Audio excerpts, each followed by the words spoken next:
Pacers free agency position preview number 2. And we're talking about position number 2, the shooting guard spot today. Why the Pacers would or would not like to sign a shooting guard, who the best free agents are at that position, and what are some realistic targets if the Pacers do sign a shooting guard. We'll break it all down today on the Locked On Pacers podcast. You are Locked On Pacers, your daily Indiana Pacers podcast.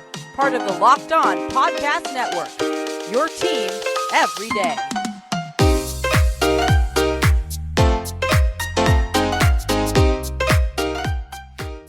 Welcome in to another edition of the Locked On Pacers podcast, where we, of course, talk about the Indiana Pacers. As always, my name's Tony East. I cover the team for Forbes and the Westside Community News. And today, back on the free agent grind by position, looking at the shooting guard spot for the Indiana Pacers this offseason, why they would or would not like to sign someone at that position, who the best guys out there on the market are at that spot, and realistic targets given the Pacers' resources that they should be spending at this spot right now. It's a weird one, like the point guard spot, because there are a lot of guards, but not necessarily a ton of securely tied down guards or guys who are locked in to the two position for the Pacers this season. Joining me to talk about the Pacers in free agency, Ethan Krieger, formerly of 8 Points, 9 Seconds, and the best website of all time, The Fieldhouse.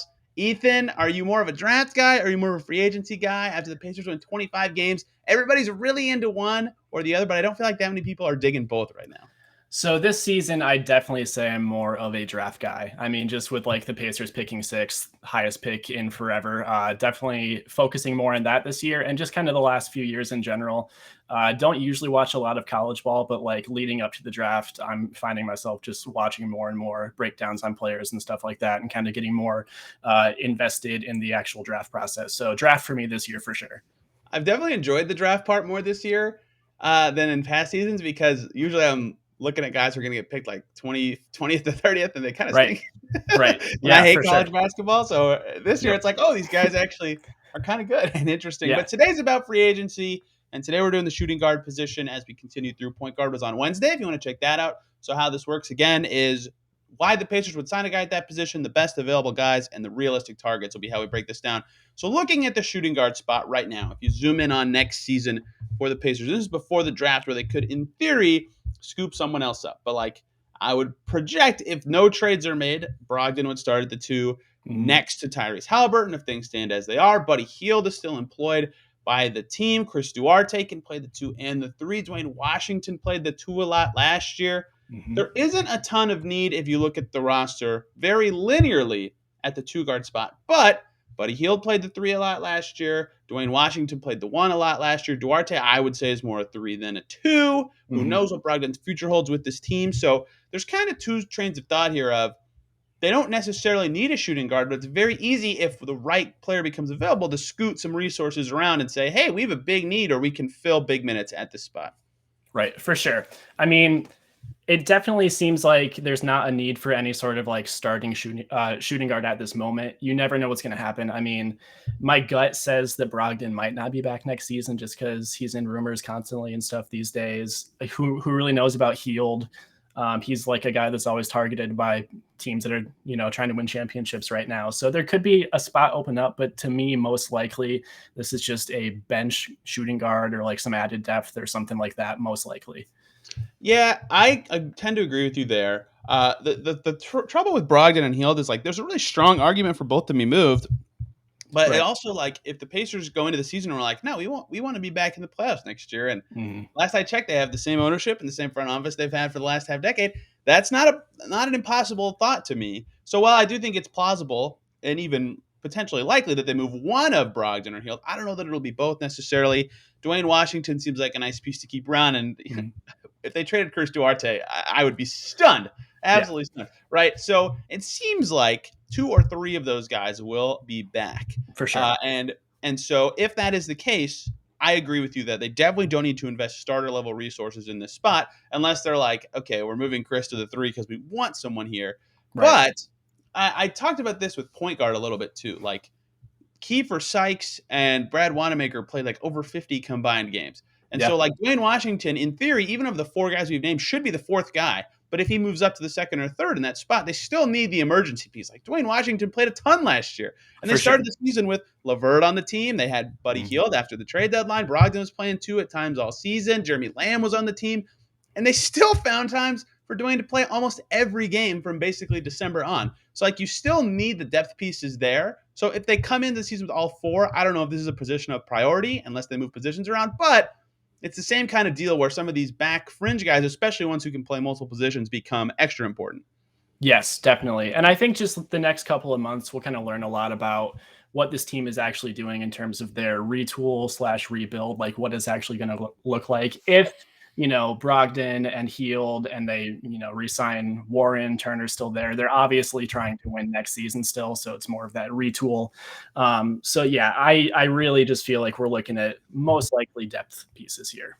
Something someone commented on YouTube on the point guard video that I thought was an astute point that I should have brought up on that show is, Carlisle's still the head coach of the Pacers, right? And something he does with Dallas when they, would roll out Luka and Tim Hardaway and Jalen Brunson at the same time, for example, and even to the Pacers, he plays 3 guards a lot. So I understand thinking through the positions linearly of like, they need a 3, they need depth at the forward spots. And yes, they do. On those shows next week, there will be a lot of talk about the Pacers' need for forwards. But even beyond that, if they're going to be a team that plays lineups that have Halliburton, Brogdon, and a guard like they did at times last year, or Halliburton, Duarte, and another guard, or Halliburton, McConnell, and another guard, which that happened. That really happened. That was super dumb, but that happened. They could still use more. Like, injuries will happen, especially if Brogdon's one of the guys. So that's another good point. I thought that they could pursue just another guard at any position just because Carlisle likes to have guys who can handle the ball and or shoot on the floor. And so adding another one of those guys that he trusts, that's why they brought in Wanamaker last year. And that obviously didn't work at all. But that was the thought, is that he could be a shooter or a ball handler. Makes a lot of sense given what he likes to do or the guys he likes to play as a coach. For sure. Yeah, and I think just with this draft pick as well, there's just a lot of guys right at 6 that are, shooting guards or like maybe 3s or just kind of like wingy guards or whatever. I mean, if they take Jaden Ivey, if they take AJ Griffin, Shadon Sharp, Dyson Daniels, Ben Mathurin, Johnny Davis, there's just a whole bunch of guys that might make sense at 6. And then, I mean, I really don't know if there's going to be a major need for shooting guards like as a free agent if they keep all those guys and decide to draft a guard at 6. So we'll see. You ruined my next point. Oh, I'm so sorry. Well, the draft always makes this complicated because, like, I could say all these things of like, oh, if they trade Brogdon and Hield and then move Chris to the 3, they really needed 2. But then it's like, oh, well, they drafted, Ben Mathurin and he's going to start or something like that. Yep. And then it doesn't matter. So that's the hard part of free agency is the draft comes first. So I am projecting what they have now, not what they will have, because I don't know. They are working out. I should have included this off the top. If you're listening on Friday, they are working out Dyson Daniels, Ben Mathurin, and Jeremy Sohan all on Friday. The draft, the good guys are coming in finally after everyone said, why are they bringing in guys? They have the 6th pick. Well, it turns out they also picked in the 2nd round, and you can get these guys in the building when they're not on a team, so you know a lot about them, even though they're going to be free agents in the future. Anyway, the draft makes it complicated, and I think that the postseason has really, I've seen people talking about this. Like, the Celtics are rolling out right now, like, but Marcus Smart's not a point guard. Like, they're not rolling out a point guard. They're rolling out 2 wings who play really similar positions, air quotes. Like, there's no real positions in the NBA. The Warriors, Steph's a point guard, but, like, he's also a super duper mega star. And, like, Clay and Poole are duplicative-ish at the same position. Like, the positions are mattering less and less and less. So, like, they're going to draft the best guy. At least I think that's what they should do. And even in free agency, to an extent, like, they should get the best guy because Carlisle's willing to play guards. Like, there is a merit to them bringing in a shooting guard. The reason this discussion matters is, they don't have unlimited resources to just get whoever they want. So as they prioritize what's the most important for their team building, that's why it's important to say, well, in the context of signing a player, they already have a lot of depth there. They should use their resources elsewhere unless moves are made. That's the antithesis of the need at shooting guard. Yes, I think really the only way that they wind up needing a starting shooting guard from this like free agent class is if they trade basically everybody. I mean, they trade Brogdon, Hield, they trade Turner, and then they draft like Jalen Duren at 6 or something. And then there's just, if they trade all those guys and still pick 6, that would be the wildest that would be nuts. Week. Yeah, fair. That's fair. But yeah, I mean, it's certainly possible. Sure. You never know. Pritchard is good at this whole trading thing. That is his calling card as a decision maker. But let's talk about some of the best guys available at this spot. Hey guys, let's take one little break here so I can talk to you about BetOnline. BetOnline.net is your number one source for all of your betting stats and sports info. You can find all the latest sports developments, news, and odds, including this year's basketball championship matchup. Obviously, the finals going on right now. NHL hockey's conference finals about to wrap up with the Stanley Cup final coming up. Major League Baseball, my Phillies have not lost in June. And of course, all the latest fighting news from MMA to UFC to boxing and more all over at betonline.net. They've got lines up for game 4 of the NBA Finals on there. Celtics up 2-1 and favored by 4 points in game 4. It's going to be a fascinating series the rest of the way. And you can check that all out and more at betonline.net, your continued source for all your sports wagering information, including live betting, esports, and more. Head over to the website today or use your mobile device to learn more about the trends and the action over at BetOnline. BetOnline.net is where the game starts. So this free agency class is weird in every position. There's not a lot of top-end talent this year. Next year's much better. And the cap space landscape means a lot of the player option guys who even aren't the top guys are probably going to return to their teams in some capacity. And the shooting guard position really summarizes that perfectly. The point guard spot really did as well with guys like Kyrie at the top. But shooting guard, you have James Harden up there and Bradley Beal. And it's like, oh, those guys are good. But there's no way, maybe the Wizards trade Beal, but he won't be a free agent most likely. James Harden, same kind of deal. Maybe a sign and trade for Beal. I think Harden is for sure going to stay in Philly. That's the top. Then there's Zach LaVine, who we'll talk about quite a bit here. And then there's a massive drop to the next player. In terms of salary, the next guy is Gary Harris from the Magic, who made over $20 million this past season. Remember when he was really awesome and really fell off? So and much after money that, for Gary Harris. Yeah, we love Indy native Gary Harris. Victor Oladipo is pretty good. DiVincenzo's okay.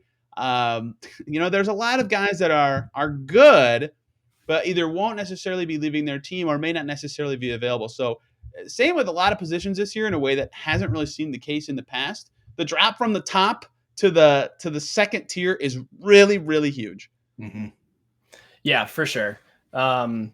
I don't see guys like James Harden or Bradley Beal really opting out unless it's just to, get like a longer deal or something like that. So they're most likely staying put.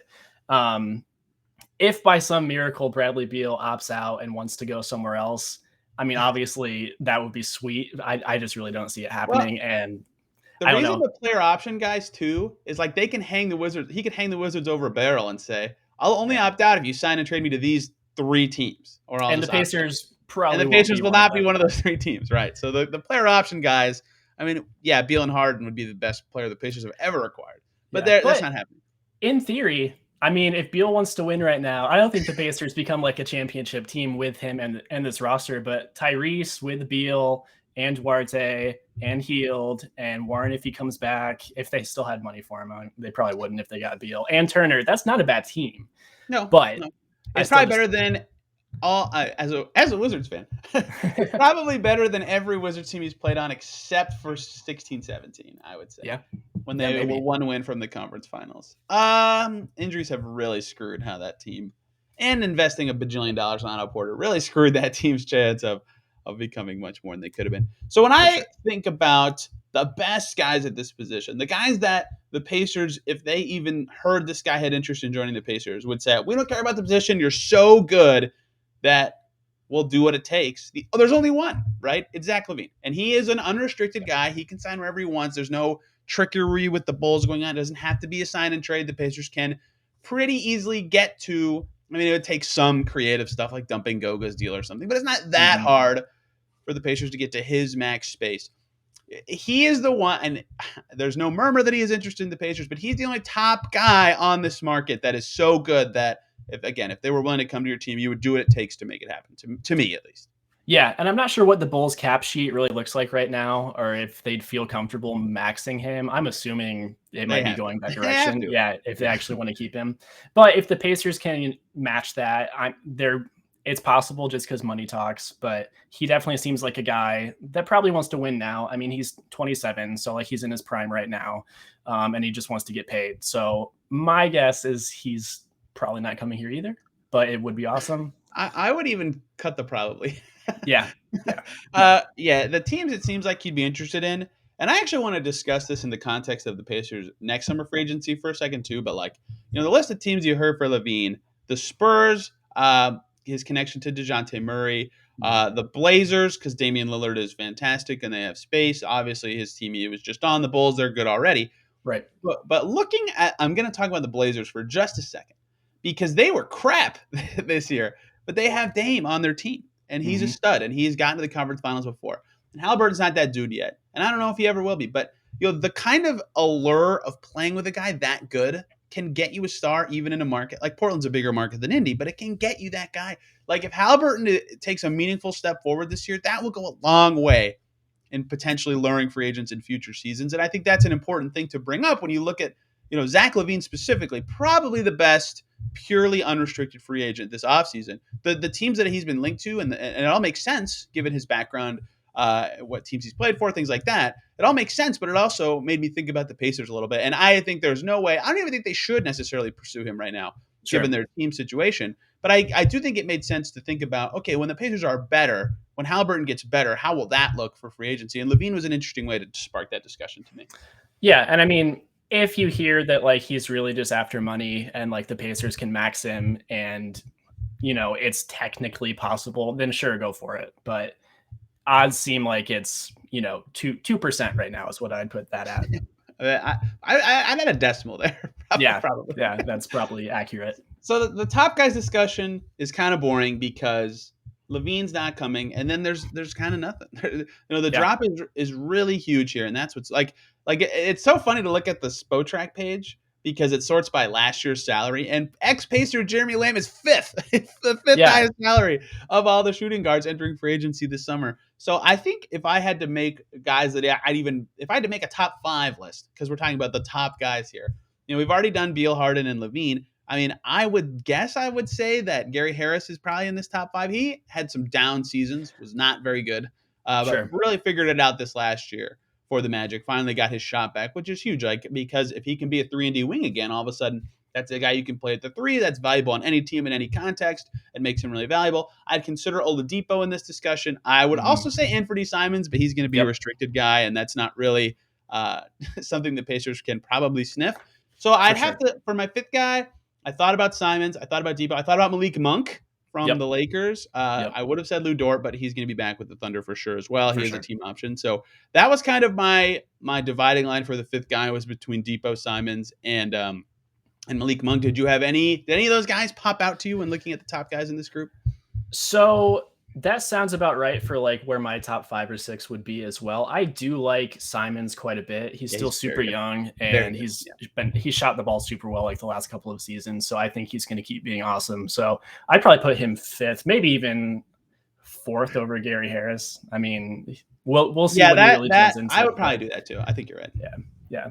So I would say if you're a good team right now, you'd definitely rather have Gary Harris. But if you're a 25-win team with cap space, you are definitely more interested in Simons. Yep, for sure. I'm pretty much on that same page, I think. He was a 17 points per game guy, over 40% from 3, had the ball a ton because the Lord was hurt last year. What a jump for him to go from a higher usage to also higher efficiency. And then in Harris's case, 38% from 3 on 5 attempts per game, quality defender, over 10 points a game guy. But the fact that a guy who averaged 11, 2, and 2, and Gary Harris is very good. There's a reason the Nuggets paid him whatever it was, 70 to 80 million a few years ago. Yeah. This is not a good class at the shooting guard spot. No. So even if the Pacers do have a huge hole at this spot, it might just make more sense to move guys' positions around than to throw big money at this because Simons, who's awesome, restricted free agent. Depot's probably going to want to return to Miami. He wanted to go there for a while. Gary Harris, okay, maybe, but that he makes more sense on a contending team than a crappy team because he's not really a floor raiser, and the Pacers are at their floor right now. So this position seems like one where the Pacers should either take a swing at a young guy and try to get some value there, or do the same thing I talked about at point guard and swing for the locker room dude is really going to help you out. For sure. Yeah, we'll kind of talk about it more in the next segment when we talk about targets actually for the Pacers, but there are a few guys on this list that I think have potential to still turn into something good. Some of them are restricted, so it's always pretty dicey trying to steal those guys from other teams. But I think there's a couple that could be gettable. But yeah, really, the drop off after those top 5 or 6 guys makes this pretty disappointing for the shooting guard class this year. But I still think there's value as long as the money is right and like you need some depth or something like that. So yeah, I do think there's value to be had. I think there's some interesting second contract guys. I think there's some interesting guys who are multi-positional or athletic or could fit really well within the Pacers ecosystem. One of my favorite words to say now, even though I kind of just use it as a blanket term these days. So let's just dive in to the realistic options. One more break here, guys, so I can quickly talk to you about Sakara. Feeling your best starts with what you eat, and Sakara helps you live a healthy, balanced lifestyle and truly enjoy it. With delicious, plant-rich, transformational nutrition that builds a foundation for living in your best body. Now is the time to seek wellness, joy, and abundance in all areas of your life, starting with what you eat. And with Sakara, you get nutrient-dense meals, snacks, and supplements that nourish your body without ever sacrificing taste or quality. Radiance starts on your plate. Sakara is a wellness company anchored in food as medicine, on a mission to nourish your body through the power of plants. They're nutritionally designed. Chef-crafted breakfasts, lunches, and dinners are made with powerful plant-rich nutrients that help boost your energy, support digestion, curb your sugar cravings, and get your skin glowing. And right now, Sakara is offering our listeners 20% off their first order when they go to sakara.com/lockedon20 or enter the code lockedon20 at checkout. That's Sakara, SAKARA.com/lockedon20 to get 20% off your first order. Sakara.com/lockedon20. Okay, so I just kind of spoiled it, so I'll tip it again. But I think that the way the Pacers should think about this, because there's already a logjam at this spot, if there's no changes to their current makeup, I would either look for young dudes who seem like they could blossom into something good in a bigger role, or really old vets, not really old, but older vets who would be willing to accept a very small role with guaranteed money. And like I talked about with the point guards. Now, it's possible they make moves, but that is kind of the two paths that make the most sense. And number one guy I want to talk about here. I don't know if you have a list of guys you like or not. Yes, I have a list of guys that I like, and then I have just a couple guys that I think make sense just based on like what the Pacers have done in the past. So I'm curious if one of these guys, if we have some overlap here with just. I bet I snipe one off your list right away. I already said his name on the show, so it's gonna be easy. That would be a former lottery pick who's 24 years old, just averaged 14 points per game last year, shot 39% from three. That's Malik Monk. Right. Malik Monk is young, and that is the big appeal to me, is that he can grow with the current Pacers team, and he's good already. And that's something that Pritchard really likes, is getting already good young players with longer contracts on his team. So it might take a bidding war to get a guy like that. Like he played really well, so he deserves the pay bump he's going to get. He also played for the Lakers and got the PR bump for playing for the Lakers. So he's going to get some money this summer, and he deserves it. He was good for them. But I think in terms of the Pacers structure and what they should going for right now, he's a pretty natural fit, especially if they have minutes to give out at the shooting guard spot.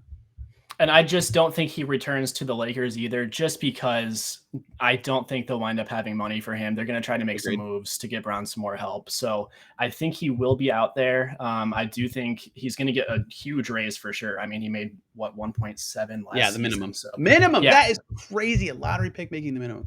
Yeah. So, I mean, the only way he goes back to the Lakers is if he just wants to chase a title with Brown or something like that. But I do think he's one of my top one or two guys that I think the Pacers could actually have a chance at, that makes a lot of sense for sure.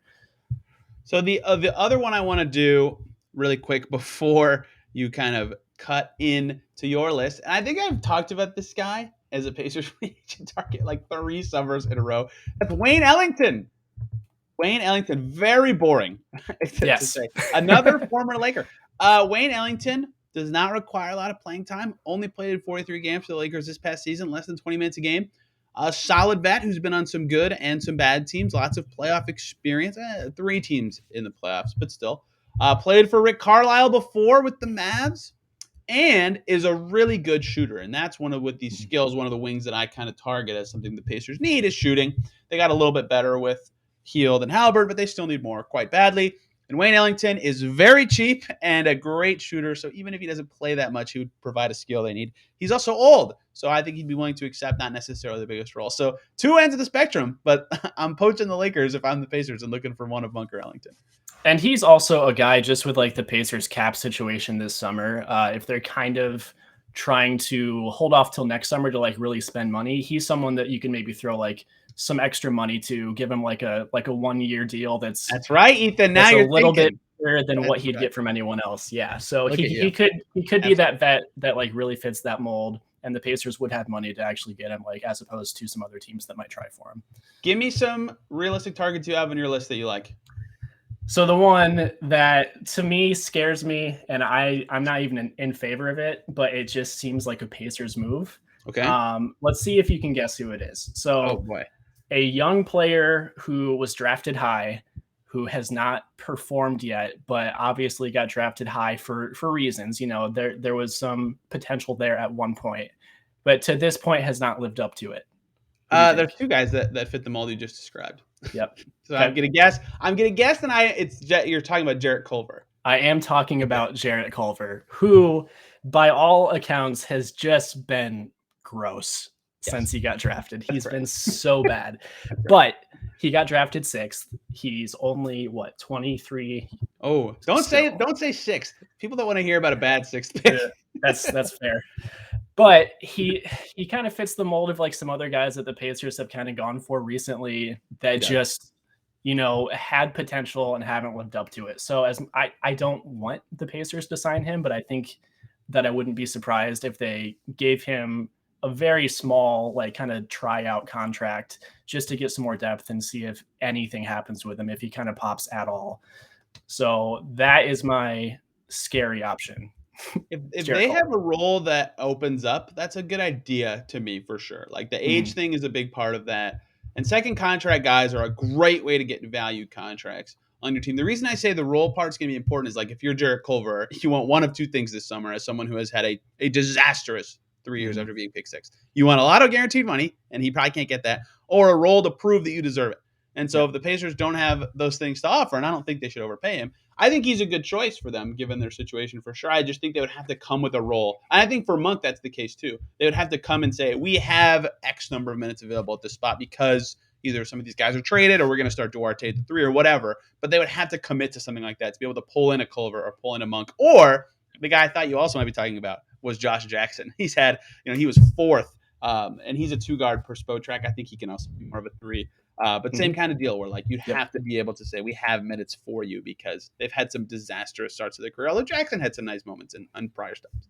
Yeah, for sure. Going back to Culver just real quick, I wanted to ask you, do you know what his free throw percentage is for his career? Oh, like, have you looked at that recently? 50? I don't know exactly the number. Is it below 50? It's like 49.7 as a shooting guard, which is so bad.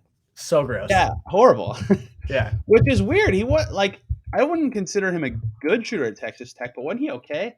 Yeah, at Texas Tech, the year before he got drafted, 70.7% on free throws, and then he shot 34% from 3 in college. So, like, not good, but nothing you'd expect to be like this miserable in terms of technique on shooting in the NBA. Really, no idea what has kind of happened to him, but I do have like a weird soft spot for him. He was in the draft class that I first like really started following closely that year. I was writing for Pelican Debrief that time and like was doing a bunch of mock drafts. So I kind of looked into his game quite a bit, and I liked him like during the whole draft process, but man, it just has not gone well so far. No, it has not. All right, give me someone else on your list here that makes some sense to you. So a couple other guys, sticking with some unrestricted guys, because there are a couple restricteds that I like too, but we can get to those in a second. Sure. I don't know what you think about like a Bruce Brown Jr. or a Bryn Forbes. Bryn Forbes, I really like him for his shooting. He's like he shot over 40%, I think, 3 of his 6 seasons. So he's definitely got the shooting. A little bit older, but I mean, he's someone that you can just bring in for like 1 or 2 years and just, you know, someone that you can just kind of plug in and play. And Bruce Brown shot a pretty decent percentage last year too, although not on a lot of like actual 3-point attempts. So I'm not sure how much of that is real, but definitely two guys that I would look at. I think they're both going to get raises compared to where they were last season, but they're still kind of in that, right age group to kind of fit with this Pacers timeline. So those were two guys that I had as well. Love Bruce Brown. Great call there. Turns 20. He's 25 right now. He'll turn 26 before next season. So, and per Mark Stein, now twice this summer, Pacers intend on keeping Turner, or at least they're at least they are presenting that as information. Right. The offseason goes. But I've kind of been thinking Miles Turner is a good litmus test for what the Pacers are thinking next year, because they can easily say, yeah, he's only 26. He's young. He's part of our young core. But they could also say he's a vet that they want to trade to get younger. Like, he will kind of be my dividing line on how the Pacers are trying to construct their team next year. And Bruce Brown's his exact age. So if they're willing to keep a guy like Turner around, and I do buy that they are, then Bruce Brown fits their timeline perfectly. And he was awesome for the Nets, was good in the playoffs, which I think is a key part of discussing this. Like, playoff performers, the Pacers, even on their old team that was swept by the Heat and then lost in the play-in, they didn't have playoff dudes. So Bruce Brown can be a playoff dude, and they need defenders, and he can defend. And I liked Bryn Forbes last summer as well. Clearly, the Nuggets thought that he could help them as a playoff contributor. He's shot over 40% since 2018-19. 38.8% one of those years in there. But he's over 40% for his career from three. Fantastic shooter on the move. That's a great fit as well. Basically, anyone who can shoot, I'm like, yes, that makes sense. Yep, same here. So I have two guys who sort of break my rules about either really pursuing youth or veterans, and I would like to throw them at you if that's okay. Yeah, go for it. And the key reason for it is kind of just positional versatility. One is Pat Connaughton. Of the Bucks. Like I just talked about with Bruce Brown, playoff performer, championship guy with the Bucks, played in every game on that playoff run, was in their rotation, shot it well from deep for them, was a good defender in the postseason for them, but also just in general, really athletic. He's 29, so he's sort of tough to peg into either of the holes I've discussed for the Pacers, but can shoot it, right? Nearly 40%, above average the last two seasons, can handle it a bit, right? Like, he has played in a lot of hats and a lot of roles for this Bucks team, and because he can play 2 and 3 and is a good enough switchy defender to get onto ones, he shouldn't play the one. I think he would be a good fit because of that positional versatility, but I think that he, more so than any player we've discussed so far, except for maybe Malik Monk, would be a struggle for them to get because they'd have to really carve out a role for him, right? Like, he would not come to a team where he is, a fifth guard or something like that, right? Right. So that one's a little tough. The other one here, and I'm realizing he's young enough that he probably doesn't fit the group I was talking about, was Svi Mykhailiuk from the Raptors, because it turns out he's 25. I don't know why in my head he was much older than that, but he can really shoot it and can play the three as well. He's 6'7". Like, you could put him in a lot of spots and kind of squint and say that it's the right spot for him. But yeah, he's been at least reputation-wise more so than actual results, but he's been a decent shooter and scorer his whole career. Was over 10 points a game in a decent role in OKC for about a half season a year ago. If there's a role for him, especially as a shooter, most of what I like about him is that, besides the positional versatility, he's 6'7", so it's really easy to move him up to 2-3, even again 4 in needed situations, and he can shoot. So those two guys kind of break my rules, although Svi is 24, so maybe not. But I still think they'd be good fits in the current market. I agree, and I think they are two guys that might actually opt out of their contracts just because both have player options. Correct. Yep, and I think they're both worth more than what they're actually making right now, probably. Yeah. So I love both those fits, but I agree that Connaughton, like, you're really going to have to carve out an actual spot for him. So whether that's trades or whatever, so it could be a tough sell. Svi, I could see that, just because I don't think he's quite carved out like his name yet as like he needs like 20 plus minutes every game. I think you can bring him in still as kind of more of a depth piece that really can play a lot of minutes for you when you actually need him, for sure. So that one could make a lot of sense. Right. Hit me with anybody else you have, including restricted guys. So I've got a trio of restricted guys that I like for the Pacers. It's just, it's going to be hard to get at least a couple of them. DiVincenzo. Oh, I was going to say, can I ruin the fun and snipe all three? Yeah. So what are your other two guesses then for who else? This is just my guess of the restricted guys you're going to like. Is it DiVincenzo, Lonnie Walker, and Amir Coffey? 2 out of 3. The other one. So it's Dante, it's Walker, and Anthony Simons. Oh, okay. Yeah. Simons, I think out of those three, this might sound weird and you might disagree. I think he might be the most gettable just because like Portland having Dame, I don't know how hard they're going to go this summer trying to add pieces with him and what they're actually going to be willing to pay Simons if they really go after a bunch of other guys, try to make some trades or whatever, just to try to get Dame some help. So I could see the slight chance that maybe you could like steal him from Portland. Walker, I feel like the Spurs keep. DiVincenzo, I mean, the Kings kind of just traded for him last season, so I feel like they probably love the fit and everything, and will kind of overpay to keep him most likely. So those were my three restricted guys, with Simons being the one that I actually think is potentially most gettable, depending on what Portland actually does. I think the most gettable one is Lonnie Walker of that trio, and here is why. But first of all, like all three of those guys, and the reason that this is something the Pacers I think should be actively pursuing, and most teams who are bad should look for second contract guys, right? Guys who you can they haven't proven themselves yet, but they're still young, and you can get them on their second deal for kind of cheaper, and then they get good.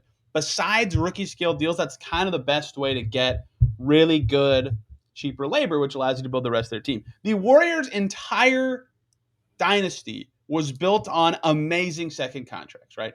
They paid Clay right before he took off. They paid Steph with a really shaky injury history way too little. Draymond was a second round guy. They were able to have three all NBA level guys for a combined like 40 million, not even, right? And then all of a sudden they have a bajillion dollars of space to get good players, one of whom was Kevin Durant. But, even like Harrison Barnes and David Lee and, good players for that stretch, like their second contracts were a savior to that dynasty. And so the guys like you just described, Lonnie Walker, DiVincenzo, and Simons, all kind of fit that bill of if you can get them for cheap now before they've taken off, you've done something right. Here's why I think Lonnie Walker is the most gettable of those guys.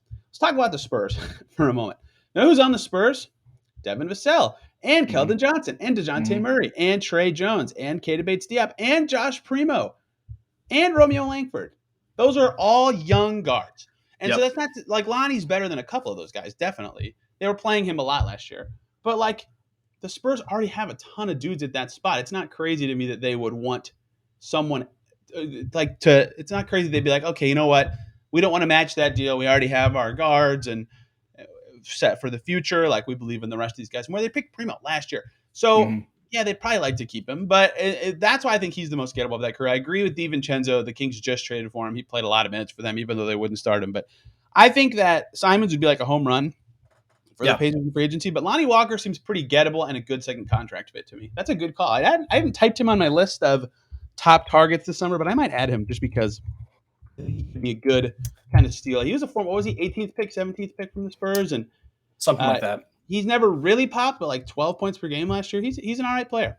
Yeah, I've always liked him since he got drafted for sure. I would add a clause in his contract if the Pacers did get him that he has to grow his hair back, because I've been pretty bummed out since he shaved forgot he cut it. He used to have awesome hair, but not sure. Yeah.